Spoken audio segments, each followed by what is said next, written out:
If you're a pop culture junkie who loves TV, film, music, comedy, and other really important stuff, then you've come to the right place. Get ready and settle in for Classic Conversations, the best pop culture interviews in the world. That's right, we circled the globe so you don't have to. If you're ready to be the king of the water cooler, then you're ready for Classic Conversations with your host, Jeff Dwoskin. All right, Angie, thank you so much for that amazing introduction. You get the show going each and every week, and this week was no exception. Welcome, everybody, to episode 264 of Classic Conversations. As always, I am your host, Jeff Dwoskin. Great to have you back for what's sure to be the classicest episode of them all with legendary writer Lenny Ripps. That's right, Lenny Ripps from Bosom Buddies, Full House, Angie, and of course a little thing called the Star Wars Holiday Special. Lenny's got a million stories and they're coming up in just a few seconds. And in these few seconds, Jeff Krause, Hal Sparks, both interviews dropped last week. Do not miss those amazing conversations. They are classic. But right now, Lenny Ripps, his origin story into comedy is legendary, working with the late, great Joan Rivers. Lenny has stories working with Joan, Rodney Dangerfield, George Burns. This episode is chock full of stories. Let's get to it right now. Enjoy. All right, everyone, I'm excited to introduce you to my next guest, producer, Emmy-nominated writer. You've loved his work on VanDyke and Company, the Star Wars Holiday Special, Bosom Buddies, Frank and Weenie, Full House, and a million more. We're going to touch on as many as we can squeeze. And welcome to the show, Lenny Ripps. Hey, how you doing? I'm great. How are you? I am very good. Lenny, such an amazing resume. When did you know you were funny? Like, what led you down the... Well, you know what? It's funny. I was thinking about that when I was a stuttering fat kid. And I needed it to protect myself. I really think that was the first time I realized that humor can be of some value, that the kids wouldn't bully me as much maybe if I was funny. So a defense mechanism. I think a lot of people use humor as a defense mechanism. Yeah.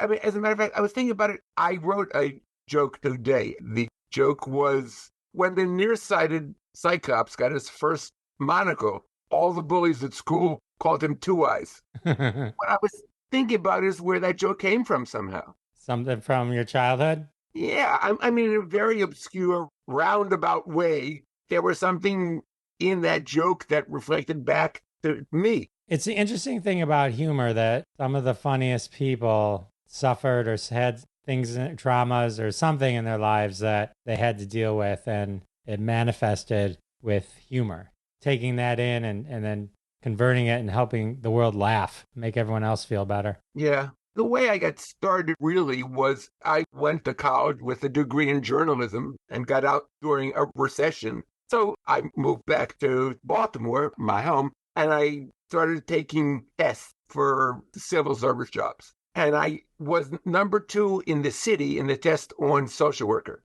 And I had never taken one social work course. So I got the job. And while I was doing it, to mentally survive, I started working for newspapers and I wrote restaurant reviews and had a boxing column. And someone from the state of Maryland contacted me because they were doing bicycle safety films. They thought it was funny. So I started writing them, and the woman who was in charge of the project was the most aggressive woman I've ever met, which from my background says a lot. She went to see Joan Rivers and literally walked backstage and said, I have a friend who's very funny. And Joan says, great, I'd love to read some of his jokes. So this woman called me that night and said, Joan Rivers, if you go backstage tomorrow night, she'll read your jokes. And I had never written a joke before. I mean, it was funny, but not she was so fat that, or he was so ugly that.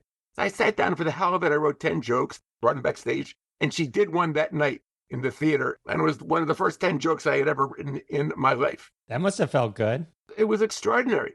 You know, I mean, I didn't expect it. And then every week for 6 months, I sent her 50 jokes. And she would buy 1 or 2, but in not buying them, I learned a lot. She started talking about syntax and vocabulary and, gee, this is funny, but it's not the way I would say it. Or this is not the order of words that I would use. or I used bigger words or smaller words. I began to learn not just about funny, but what structure meant. And then 6 months later, she was doing an interview for TV Guide about comedy writers, and she mentioned me, which was very sweet.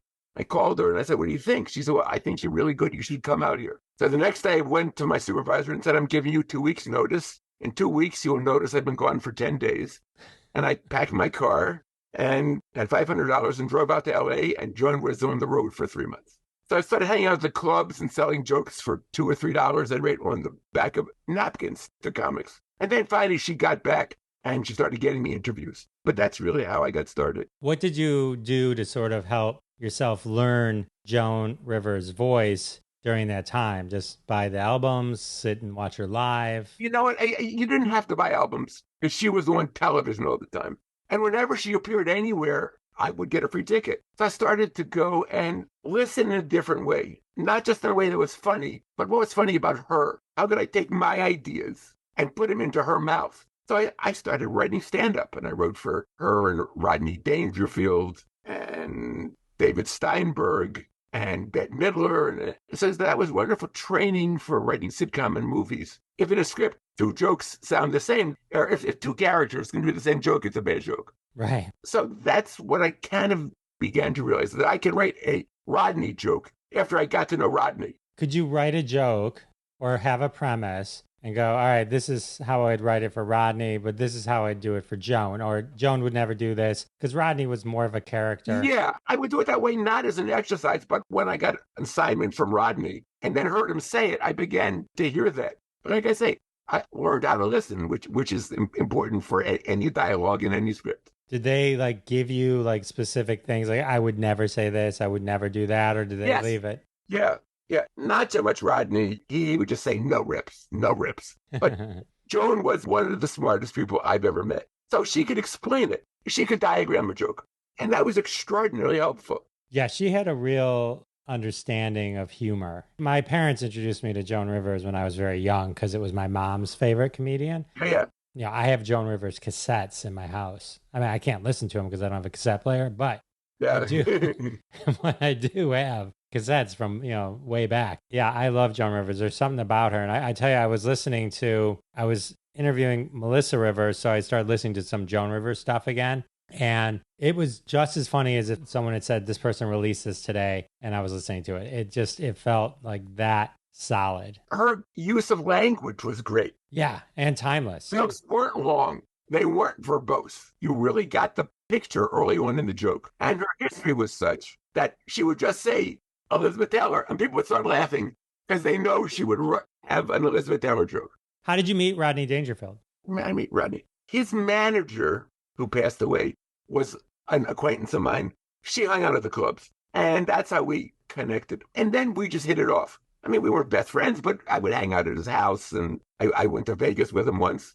And he was Rodney Dangerfield. So you hung out with him in the robe. He had the robe, all that kind of good stuff. Yeah. Oh, yeah. He was wearing the robe. One night we were in Las Vegas, and he was a degenerate gambler. And the casinos love having stars at the tables. And he was not a winner. So he would sign markers like autographs. and he said to me, hey, Ripps, why don't you play craps? Rodney, you're losing thousands of dollars. I don't know how to play craps. They'd throw some dice and lose some money. And he'd say, hey, Ripps, why don't you play craps? Hey, Rodney, I'd be throwing my money away. And he said, yeah, come on, Ripps. And he gave me $100 chip. And I put it on one number, and he threw it, and I crapped out. And he says, Ripps, you don't know how to play craps. I mean, he was Rodney Dangerfield. That's so funny. Yeah, Rodney Dangerfield, again, was one of my favorites. I have him on cassette as well. I love listening to Rodney Dangerfield. These guys are classics. So it's exciting to hear you got to write for them. I mean, watching him on Carson is a real lesson. Carson feeds him so perfectly. Right. And he doesn't get in the way. Both him and Joan had a mastery like none other. Yeah. And so it was a thrill to work for them.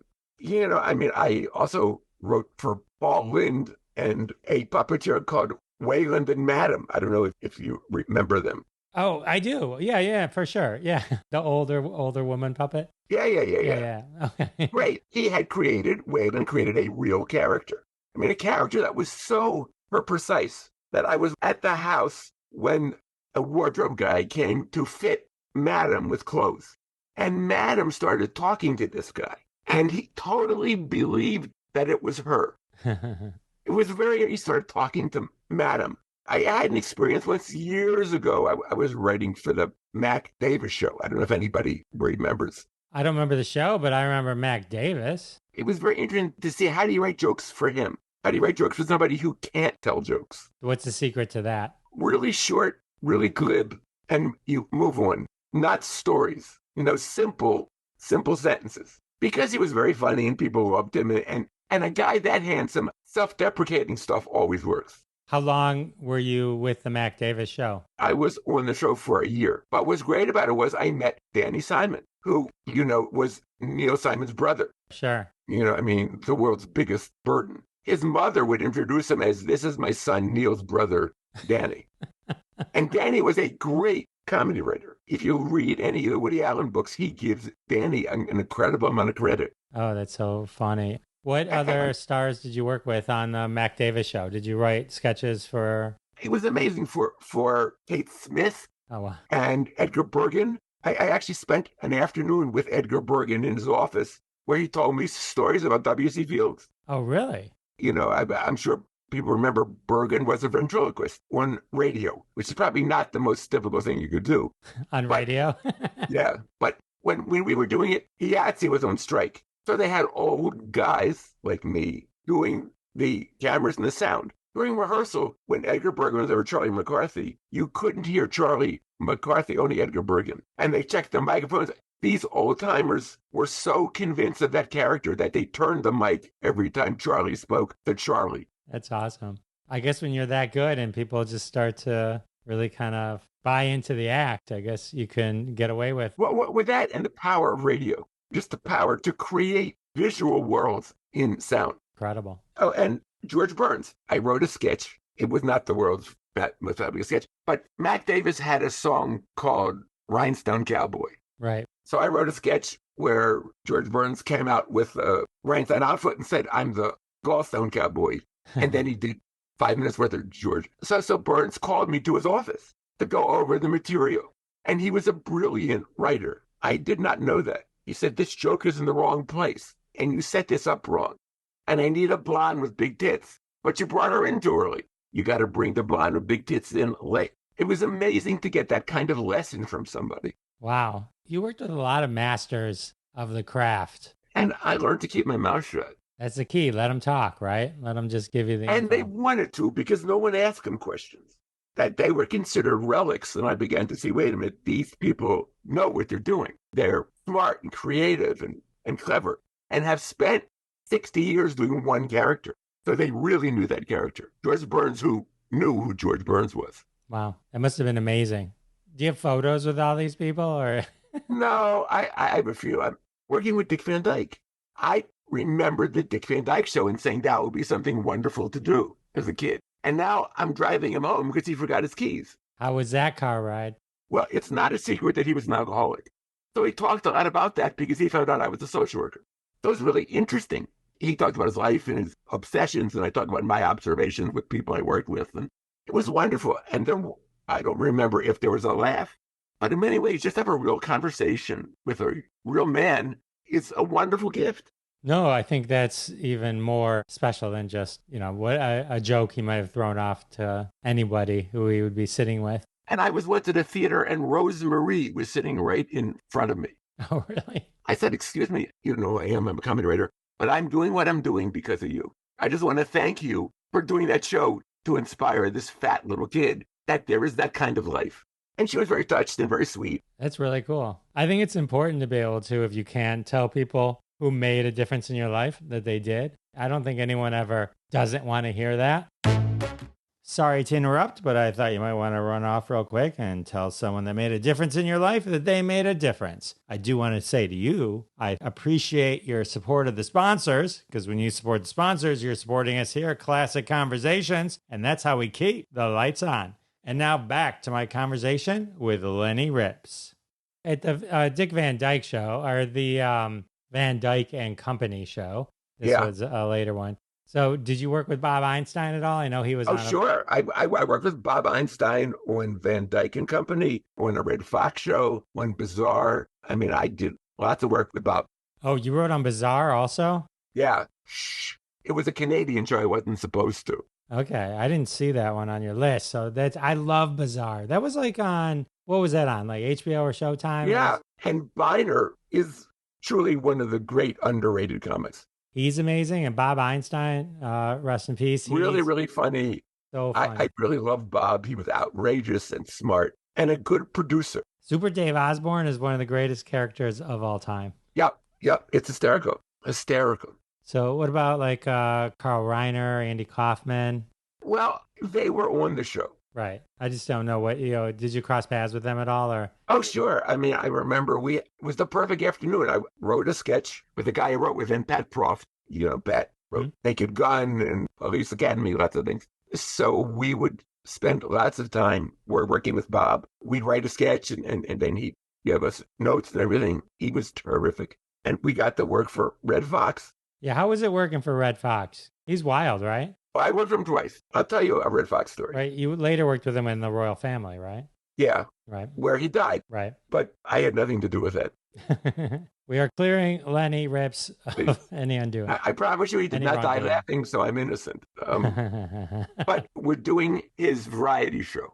And it's at CBS where Carol Burnett did her show, right next to the farmer's market in LA. And our show is not doing great. The ratings aren't wonderful. I don't think that we ever found our stride, but we were trying. So they decided, and they is always the producers who are above you, that the reason America, the audience, did not connect with him because they needed to get to know him better. So he should do what Carol Burnett does and answer questions from the audience.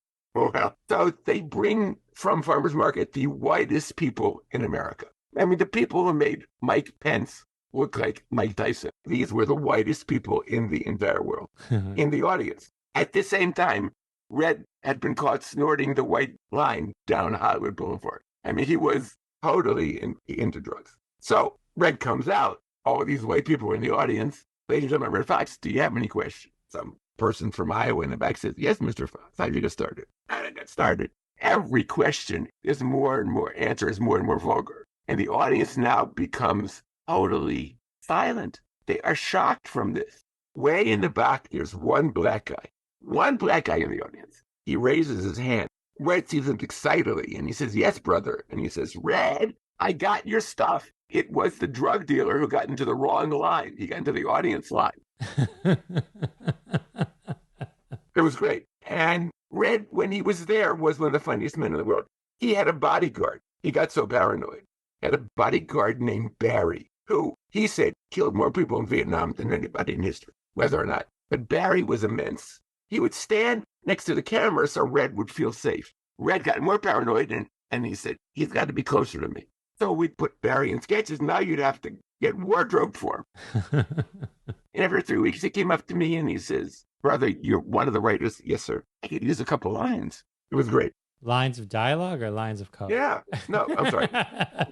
Oh, that's so funny. And then, I mean, if we're just staying with the timeline, I think soon after or right up next is the infamous Star Wars Holiday Special. It always comes to that. I'm sure that when I get arrested, the policeman will ask me about the Star Wars Holiday Special. Talk me through this. Talk me through what was going through everyone's head. Every guy who put a rivet on the Titanic did the best he could, but the fucking thing still sank. That's the way I look at it. Pat and I were hired because the first half hour was all Wookiees grunting. Right, they're trying to get home for Life Day. Yeah. Rawr. The whole Wookiee family, yeah. I've seen it. And Pat and I had written a lot when Mac Davis for Shields and Yarnell. I don't know if you remember them, but they were mimes. And they were huge, and they had their own series. So producers knew that we could write silent stuff. We both loved Laurel and Hardy and Buster Keaton. We were students of that kind of writing. How to convey not just humor, but pathos and all these things silently. So they hired us to do that. I worked for a day with George Lucas, gave us all these notes. He had a wonderful director from Canada, a fabulous guy, had done music videos. He had not done this kind of production. Not his fault, but he wasn't the right guy for the right job, although he was a very good guy. When they got rid of him, Lucas walked out. Okay. So now they have the show with Pat and they did not want to do our script. They brought in Carol Burnett writers and variety writers. I mean, really wonderful people. Bruce Valanche, Rod Warren, and Mitzi Welsh. I mean, all Emmy-winning people, but not the right people for this show. They, in turn, brought in Art Carney and lots of variety people. So it just didn't match. Didn't make any sense. And got worse and worse and worse. But Pat and I were already gone. And I didn't know what had happened to it. So I had a party. I had all my friends over, and it was catered. After 5 minutes, I turned it off and said, let's eat. I put a lot of it at the foot of Lucas for walking away. Yeah, because later he tried to, at least the rumor is, he tried to bury it. No, it's 100% true. You only buy it on YouTube or underground. Yeah, there's clips on YouTube. You can find it. It's worth it just to watch like B. Arthur sing. In the bar? Yeah, and Diane Carroll. Which was almost pornography, the Diane Carroll thing. Very close, yeah. Harvey Korman's in this. And then Mark Hamill had messed up his face at this time, right? That's right. Yeah, he had been in a car accident, a horrible car accident. But the show got all of the original cast. The reason Lucas did it was after the huge success of the first one, there was a couple-year wait for the second one. He needed something, he thought, in between to keep it alive. Notion of a holiday special with the characters is not a bad idea. Not on paper. And everybody wanted to do it, obviously, because Star Wars was the biggest movie ever made at the time. And Pat and I are saying, this is our annuity.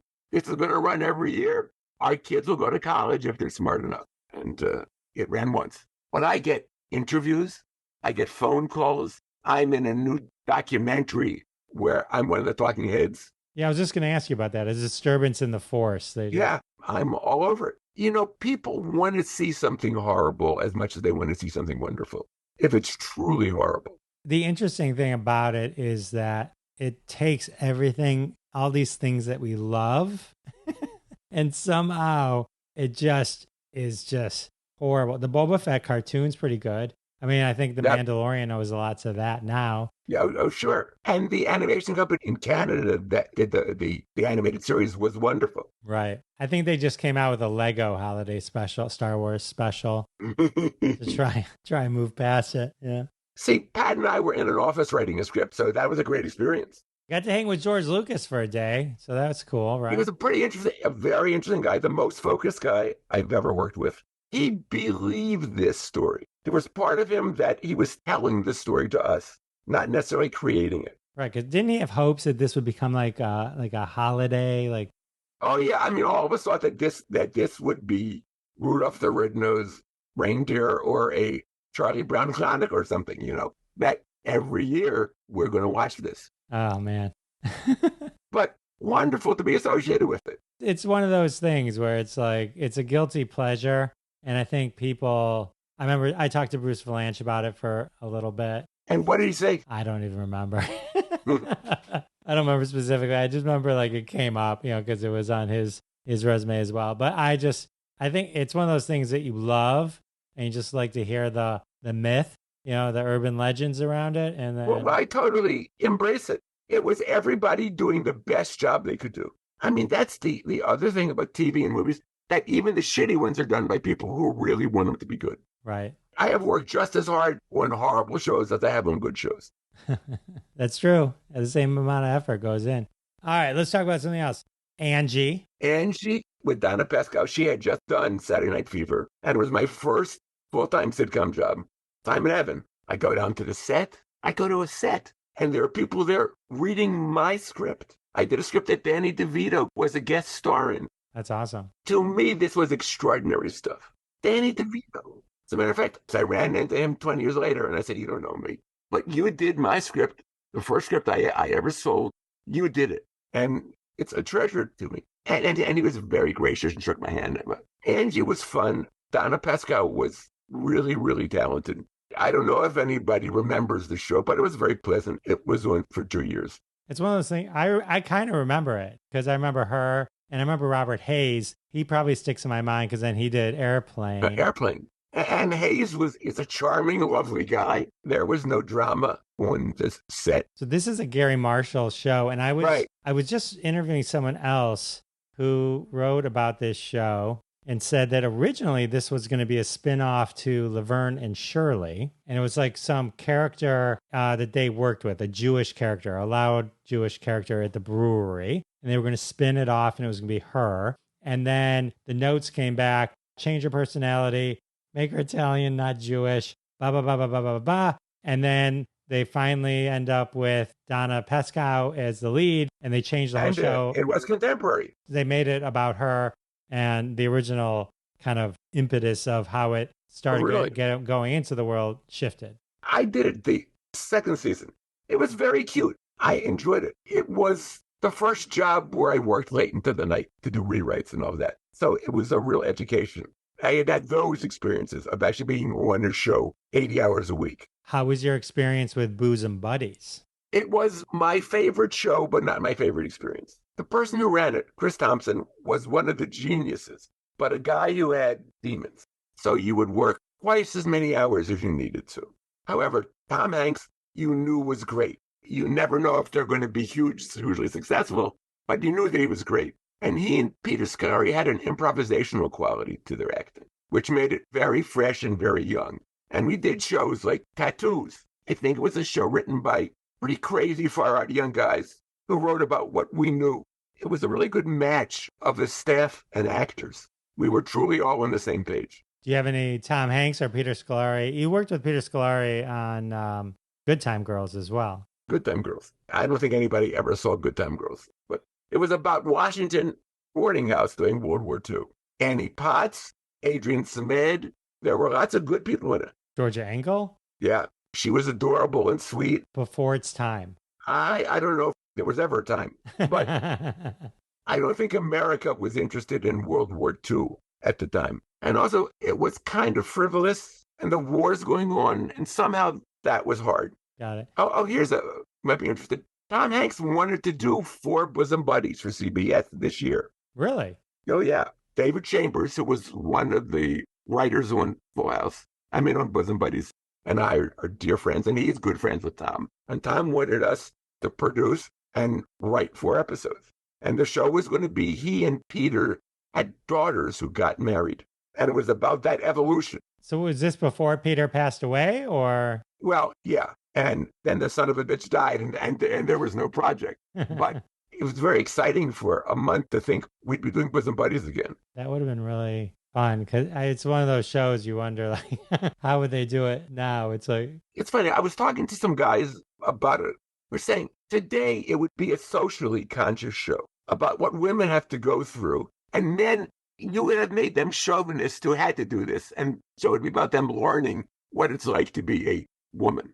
That's what the show would be about now, I think. Right. Then the times were different. It didn't even occur to us to express those issues. And we should have. And we were wrong not to. But the times didn't call for it. We never thought about it. Now we absolutely, that would be the focus of the show. But when the show originally came out, wasn't the joke just they needed a place to stay, but it was a place only for women, so they just... It was Some Like It Hot. They needed a place to stay. They didn't have any money. They were just women. And it's a premise they can't lose. I don't care what DeSantis says. You can't lose on drag. You know? It always works. It's always funny. The show would have had a very different focus. It would have been a socially conscious show, I think. Right, right. But it makes me think, I guess we could have been condemned for not doing that. Now people look back and say, you guys were just sexist. I think it's so over the top silly that it'd be hard to like pin it against the wall take it seriously. The times were so different. It's not that we chose not to. We didn't live in a world where we thought about that. And that's horrible. I'm not saying that was good, but it's the truth. Well, you learn, right? I mean, you do something, we evolved and we learned. Holland Taylor. I mean, I think she's been in everything. Wow. She's great. I mean, yeah. She was the adult in the room. Really, really extraordinarily talented. I saw her a couple of years ago in her one-woman show about Ann Richardson, and she was off the charts brilliant. Yeah, she's amazing. She's in everything. I can't think. She's like Betty White. She was old then, but she still seems the same age now. Yeah.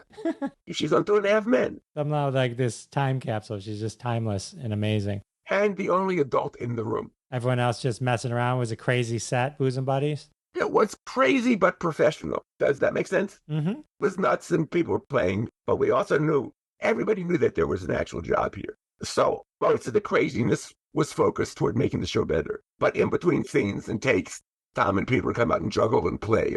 You could see that these guys were funny. Yeah, I learned later Peter was like a master juggler. He was extraordinary and a wonderful guy. Must have been a super, super fun set. It was a fun set. It was a tough show to work on. We would be there from 10 till 3 or 4 in the morning, 2 or 3 days a week, at least. And it didn't have to be that way. The only thing the audience really should care about is the results. And I think the results were something to be proud of. Oh, yeah. I mean, for a show that only really was on for like, what, a couple seasons, 37 episodes. 2 seasons. Some of these shows, they stay in pop culture. They're always there. They're just at the top of pop culture no matter what. And that's definitely one of them. Yeah, well, I think it's because there's something so involving with Tom Hanks. Tom Hanks is amazing in that. Peter Scolari is amazing in that too. Yes. I mean, they all are. All the women are too. Donna Dixon, every one of them. Wendy Jo Sperber. May she rest in peace. May she rest in peace. Thelma Hopkins. All of them are super awesome. And you could see that they were having fun. Absolutely. And that doesn't always happen. We made it a place for them to play, to prepare for the show. So they would improvise and do lots of stuff in rehearsals, and we would never stop that. And if we liked it, we would add it. So there was communication, too. It was never us saying, you're going to do this. We trusted them. It sounds like a good, but tough, like you said, environment. So, and the output is amazing. I'm really proud of it. And as you should be. I love it. It's one of those, Thanks. It's one of my favorite kind of shows that I remember watching all the time. Sorry to interrupt. Had to take a quick break. If you know the theme to Booze and Buddies, X me or tweet me, whatever. Hashtag Jeff Dwoskin Show. And let me know what that theme song was. It's one of my favorite songs. All right, let's take a quick break. And we're back with Lenny Ripps. And we're going deep into Frankenweenie. That's right. He wrote the original short with Tim Burton.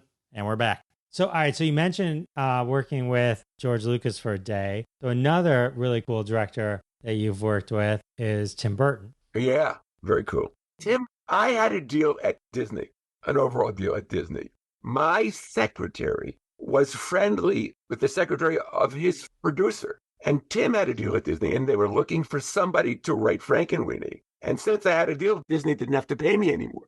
I had 1 or 2 lunches with him, and we hit it off. He was a real, this is trite to say, but he was a real artist. I have Xeroxes, people don't remember that, of all the original characters. Everything was drawn before he did the film. I knew what it was going to look like. I've seen stories of Nightmare Before Christmas and how people think he directed that, but he didn't direct that movie, no. But he did create the visual for it.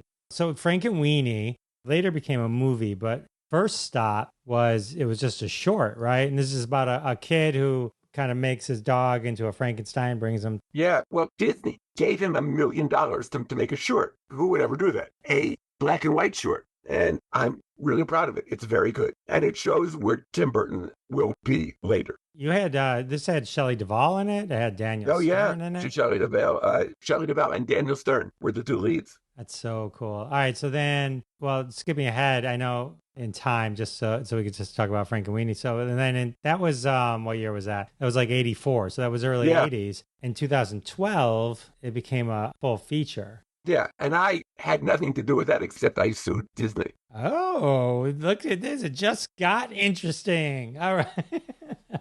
So I probably shouldn't tell this story, but I don't care. Disney did Frankenweenie based on my characters. A year before, I called the Writers Guild and I say, listen, I want you to know this is coming up. So I think they owed me they would have owed me $17,000 because they used some of my characters, which would have been a huge money to fall into my lap. Disney didn't want to pay it. And Disney refused to pay it because they said, and this is true, we don't have a contract for animation. The Writers Guild has no animation contract. So we don't have to pay you because we don't have that contract. So I did a little research and I found out the guy who wrote that second Frankenweenie, John August, got paid through the Writers Guild. That they did acknowledge the Writers Guild in the payment of his animated show. So I go back to Disney and they say, well, we're not going to pay you. And the Writers Guild now will represent me because they want to prove a point. I called a couple of show business attorneys and they didn't want to mess around with which would not have been very much money. Well, Disney keeps refusing to pay me $17,000. So I called the Writers Guild 2 days before it opens and I said, write up an injunction. I'm going to say, if you don't pay me, we're going to go to court and pull it out of every theater in America because litigation is pending. So instead of the $17,000, they had to pay me 10 times that, Nice. which I gladly took. But if they had paid me the $17,000 6 months before, I would have been pleased. Oh, and then we found out my name belongs in a certain position. The attorney says, we're not going to put it there. Well, I got an early screening. It was already there. The attorneys didn't even know that. They hadn't even seen the movie. Wow. It seems like 17,000 would be like a rounding error for Disney, like to just say, all right, here. I mean, somebody had to... Listen, I'm sure the bagel budget was more than that. And like I say, I would have been thrilled, man. I would have been thrilled to have that money. Well, looks like it worked out. Did you ever go see the movie? Oh, sure. Okay. It's entertaining. It's this same spirit, some same characters. I mean, August is a fine writer. Tim Burton wasn't like, get me Lenny Ripps. On IMDb, you're listed as a writer. But my name is, I think it's characters created by you. All right. I never spoke to Tim about it. I mean, we were not friends. We weren't enemies. Got it. So Full House, you were with Full House forever. Yes, I would like to apologize. No, publicly. I didn't watch Full House only because I think the age I was and maybe I was a you're an adult. But my wife loved Full House. I mean, she was a full-on devotee. It's amazing. My wife gets us best reservations in restaurants and hotels because of Full House. It's still very effective. To this day, you can just name drop. Oh, yeah. Now, you have to look at the age of the person you're trying to get something from. They need to be older and older as the years go by. That must have been a fun set. I mean, Bob Saget, Dave Coulier, John Stamos. It was a really fun set. What I can say about the show is that we were really attentive to the needs of the kids. So these are three guys who weren't vulgar in front of kids. I mean, can you imagine Saget not being vulgar in front of anybody? It was a very happy set. And we were I got to say this, we were very strict about all the rules for kids. We never worked them for a minute longer or harder. I mean, so I think they all remember it as a good experience. Well, yeah, they all came back for Fuller House, and they all seemed, any interview I ever saw of that cast, it seemed that they still have a huge bond and consider themselves family. Maybe not twins, but they seem to distance themselves a little bit. But they made probably, I think, the most money of anyone, actually, right? Yeah, sure. Their father was an investment banker and a very smart man, and he knew what to do with their money. He didn't steal it. When that show was over, he started producing G-rated VHS movies that people bought. People were hungry for that stuff. He was very, very smart. Yeah, they starred in a whole series of things. Yeah, and they're very successful. Any stories that pop out? One story or so that pops out from Full House? The Beach Boys were on, and I got to meet Brian Wilson. Oh, that's pretty awesome. Because John Stamos was the occasional drummer for the Beach Boys. Okay. So, you know what? This is my favorite Full House story. John Stamos came to Baltimore, where my folks were, and he said, what are their names? And he called them, and he went out to dinner with my parents. Oh, my God. That is like the greatest. That is so nice. Wow. That's my favorite Full House story. That's a great story. What a mensch. Oh, wow. That's really cool. These were wonderful guys. Now, the idea that three men can live in San Francisco without being gay is peculiar. In the same house. We're not here to judge, Lenny. Yes, we are. No, but it was very sweet. All right, so around this time also, give or take, you're working with Red Fox again on The Royal Family. It's a show created by Eddie Murphy, I believe. It was created by Eddie Murphy. It was working with a guy named Rob Dames, good writer. The show was having problems, and there were like 17 writers. They kept hiring people. So then they hired my partner and I to produce it. But these 17 people had been there for months. We walk in, red dies, and they say, here, would you like the show? Many of these people were justifiably resentful. They had been there. They had been through the trenches. Did you come on before Red Fox passed away? Or about 2 weeks before he died. Okay, so you came on board, Red Fox passes away, and now... they say, here, would you like the show? Because transitioning a show after a main character passes away, especially Red Fox, isn't the easiest thing, right? It was impossible. So the decision was made, and we were part of it, but not only part decision, not to go with the guy. So we went with Jackie instead. She was the best prepared, funniest person of almost anybody I've ever worked with. Jackie is hilarious. Hilarious. On day one of every reading, she nailed every script at the table. She nailed every joke. You would never take a joke away from her, and she made it work. Must have been a pleasure writing for her. She just hit home runs. They were all home runs. Oh. I think Problem was that it was the Red Fox show without Red Fox. And at the end of the day, I don't know that people were interested in it. Got it. Working with her was a real pleasure. That's really cool. And then I began to rewrite movies. Which movies? I did Casper, The Flintstones, Are We There Yet? No Dogs, all kinds of stuff. You did The Flintstones with John Goodman, the original Flintstones movie? Yeah. I love that movie. Thank you. I did too. I wrote the beginning joke in the film. As the camera's coming through Bedrock, there's a sign, Bedrock first in fire. Well, what was great was you go out to the set and there was no CGI. They built Bedrock. That's what made it so cool. Yeah, I mean, CGI, I guess you wouldn't be able to tell, but this was all real and practical. There's something about practical you can tell. I think so, but I worked for a guy named Brian Levant, who was the director of these films and a dear friend of mine for years. I keep doing movies for him. I do tables and rewrites. He's one of my best friends. Then we did Casper. He didn't direct it, but he was there to supervise. And Spielberg was doing an interview for the New Yorker, and he came in for 2 days to watch the table with the reporter. It was kind of a game for him. And at one point, I punched up a joke, and everybody laughed, and I said, see, Stephen, if you did Schindler's List this way, it would have been a lot funnier. So throughout he laughs, it's quoted in the New Yorker, but this is what God does to you. Great joke written by one of the older writers. That was how I described it. And I also wrote sitcoms in Germany and I did Golden Girls in Greece. Oh, that's what, was that like adapting the scripts or you start from scratch? Yeah. No, well, Greek television owned the scripts. Disney sold them. Greek TV sitcoms are an hour. So I came in to help make them an hour. How do you expand the scripts without it seeming like fluff? Oh. So like in the first episode of the first season, there was a gay flight attendant. Right, I remember that, yeah. I brought him back. I created new family members, and it was so iconic that it was easy. The Betty White character was a woman from a small Greek island. So everything worked. The same character, same attitude. And these apparently were considered 4 of the greatest Greek comedians. I assume that's true. They all looked right for the type. It was really fun. It sounds really fun. Oh, man. And when I was doing the shows in Germany, they flew me over and I met the German writers, one of whom was named Zany, comedy writer. And I said, if you hadn't killed 6 million of my people, you wouldn't have had to go to America to hire a Jewish comedy writer. Oh, jeez. And they laughed at that because they were all our age or my age and they weren't around. Look at Lenny crushing all the Holocaust jokes. You got to. Listen, don't you think in Auschwitz they were making jokes? I don't think you have that many Jewish people together and they're not making jokes. Yeah. You got to survive, right? Oh, man. Thanks for sharing all these stories with me. I really appreciate it. I don't know if they were as funny as you wanted. No, I just like good stories. I don't, they don't have to be, whether they're funny, dramatic, whatever, as long as they're interesting. I got a call from the White House once. Who called you from the White? Which president? I had a friend who was on Clinton's bus during the elections, and the correspondence dinner was coming up. So I got a call to write jokes for President Clinton. That's awesome. And I got a call the second year, and my wife said, ask for a hat. But he did send me a thank you note on the White House stationery.